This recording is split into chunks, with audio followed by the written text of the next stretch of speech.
In this installment, we're going to be going over the Eastern Conference Finals showdown slate, game number 6 between the Miami Heat and the Boston Celtics. Let's get into it.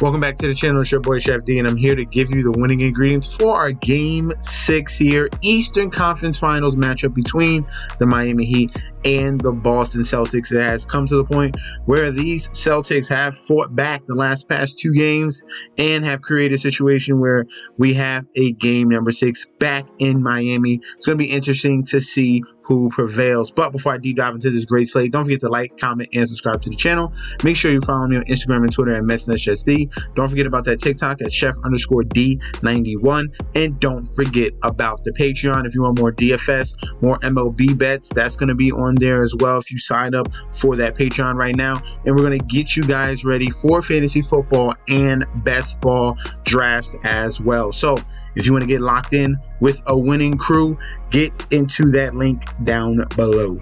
We're going to start off with the captain position. We're going to start off at the top with the thumbnail guys. The first person we're going to be speaking about will be Jason Tatum. Jason Tatum finally came through with back-to-back solid performances here in game number 5 and game number 4. But technically, he had some very nice overall numbers, 21, 11, and 8. But the key component here, the real stat that you want to look at is the three-point shooting ability from Jason Tatum. All right, so he was 1 of 6. Poor shooting from that three-point line, but it did not matter in game number 5 back at home. They had a lot of momentum. The cast and crew came through and showed out. Derek White, Marcus Smart. We'll get into all those guys very, very soon. But Jason Tatum, if you would like to go with him at the top of that captain spot, you can go and pay up for him at $20,100. He's going to have to provide somewhere near what he did in game number 4 or game number 2, okay, for him to definitely pay off that high salary that they put him at currently. All right, so Jason Tatum is definitely worth it, but this is back in Miami. And we're talking about Jimmy Butler when we're back in Miami. He's had back-to-back poor performances. We're going to expect a big game out of him, okay? He's going to take more than 10 shot attempts. He came through with 51 fantasy points in game 4. And the first 2 games, that's what you want to see, all right? You want to see that Jimmy Butler, aggressive, relentless, playing both sides of that basketball, leading his Miami Heat team. And I think that back home in Miami, you're going to see a top-notch Jimmy Butler. He's going to be one of my favorite plays at that captain spot because he's going to give it his all. He understands that they let them get 2 and we're back home. This is where you take full advantage of it, and Jimmy Butler is going to be that catalyst for the Miami Heat. All right, the proponent here for the Boston Celtics, the reason why they won those past 2 games was their three-point shooting. All right, we're going to get into the next captain, and that's going to be Jaylen Brown. Three-point shooting is key. He knocked down 3 of 5. That's what you'd like to see. Still wasn't a big blow-up game. When you're paying for Jaylen Brown, we're expecting 40 fantasy points. He did not do that. 21, 2, and 3 steals. We need a little bit more peripherals. He can score, but we need him to go fully off. We need 6, 7 rebounds. We need a handful of assists to go along with the 20 real points, and then that's when you get the 40 fantasy point production. If the Celtics want to extend this series to go back to Boston, they're going to need their number 2 in Jaylen Brown to do so. So I definitely do like him there. Going back to Miami Heat here, another top candidate for captain will be Bam Adebayo. I like what I saw out of him in that second half of the game, preferably in that third quarter where he was aggressive, knocking down his jumpers. That's what you need to do. It needs to be Jimmy Butler and Bam Adebayo going full steam ahead at the same time. We're going to need a double-double from him as well if we really want to see a full effort from the Miami Heat. 16, 8, 3, 1 block and 2 steals. Solid, but we want a little bit more. We want 57.75 or at least 45 fantasy points when we're going towards Bam Adebayo. He can certainly do it because he can score and he can rebound and he can facilitate that basketball as well. So Bam Adebayo is going to be my fourth option at captain. All right, my fifth option at captain, we're going to go with a role player here, and that's going to be Caleb Martin. He's been super consistent each and every single game.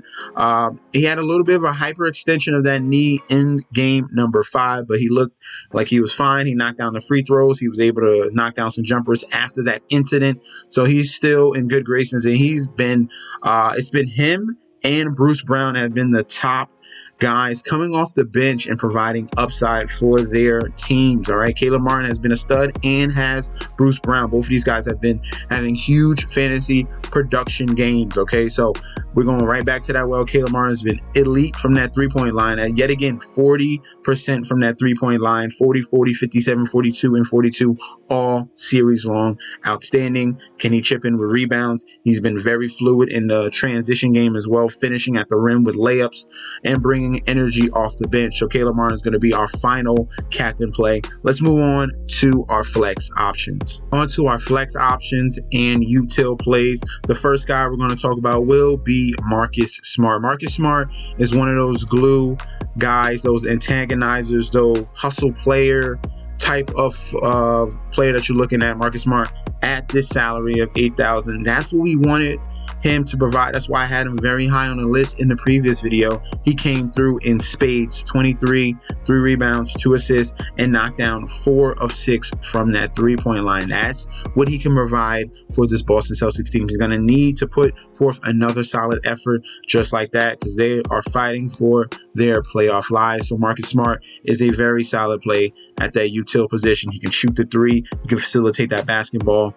and he can provide steals and blocks as well. The next util player we're going to be looking at will be Gabe Vincent. Yes, we do have a Q tag on him. He did not play in game 5, but this is someone that we can consider. I expect him to play in game 6. Definitely stay towards the news to make sure that he's going to be in the starting lineup, because Kyle Lowry is just not a starter no more. 37-year-old Kyle Lowry just does not have it anymore to start. Okay, he's been fine off the bench, providing energy, going up against second string guys. But Gabe Vincent has proved himself in this playoffs to be a very solid point guard and someone that can be very precise from that three-point line. We have a couple games of him shooting over 60% from that three-point line, and when he is on that court knocking down those shots, he is a big X factor for this offense. So I expect him to be fine in this game. Definitely pay attention, and we're going to go towards Gabe Vincent here as a util play. All right. The next player we'll be talking about will be Derek White. Okay, this is one of the main reasons why they won these last 2 games. Look at the stat. Look at the game log. As you can see, average. But the last 2 games, Derek White has been on fire. 43% from the three-point line in game number 4, and in game number 5, he came through a 6 of 8, 75% shooting from that three-point line. Do we expect him for that to roll over back in Miami? I don't expect him to shoot 75% from that three-point line. Let's be 100% honest. But he is one of the 3rd to 4th options on this offense to knock down shots. Okay, Derek White is getting an opportunity, getting a ton of minutes, and obviously he has the hot hand right now. They're going to be passing him the ball and opportunities for him to knock down some big shots. So we like Derek White at that util position. All right, next util play will be Max Strus. We have been waiting for this man to wake up. He's a big X factor. Okay, we need him to rise to the occasion and knock down some threes. He can definitely put this out of reach for Boston if he gets hot. Similar to what Duncan Robinson can do, Max Strus played better than Duncan Robinson. That's why Max Strus is in the starting lineup. Provides a little more upside here, and he can be that guy that can really pay dividends at this cheap price at util. Okay. Let's continue to go down the list. Grant Williams continues to be a factor, okay? Getting minutes. Minutes equals fantasy points, okay? So we had 13 fantasy points from him in game number 5. it was a blowout, so they didn't really need him much. And in that fourth quarter, they went to the backup. So Grant Williams, I expect him to get another boat of solid minutes, get and knock down his shots as well. He can provide points and rebounds. That's what we're looking towards him when we're going this cheap. All right, so 3,200. He is a pump play. And then last but not least, our final pump play. This one is definitely super sneaky here. $3,000 in salary. Highsmith has earned a spot in the rotation. You're going to see Spoelstra go towards him. He might even start him. It's between him and Kevin Love. Just with some more upside here. Highsmith has youth. Obviously, he can knock down that three-point ball. And he's 6'7", has that size and capabilities. That is very crucial here. He can stretch out towards Jason Tatum. He had 2 big steals in this game that shouldn't go unnoticed, and that was a key component of the reason why I think Eric Spoelstra is going to be playing him in Game 6, especially at home. These role players are going to step up. So Max Strus, Highsmith, Gabe Vincent, all these guys are going to be key in this game for Miami to close it out against the Boston Celtics. So my final util play will be Haywood Highsmith here. He played very solidly in Game 5, and he is going to deserve and earn minutes on that court now. So thank you guys for tuning in. Don't forget to like, comment, and subscribe to the channel. Make sure if you are a viewer and not a subscriber, go ahead and click that subscribe button right now. If you guys are interested in fantasy football and basketball content, go ahead to the homepage and click the videos there as well. So peace out, guys. I'll be back with another video very soon.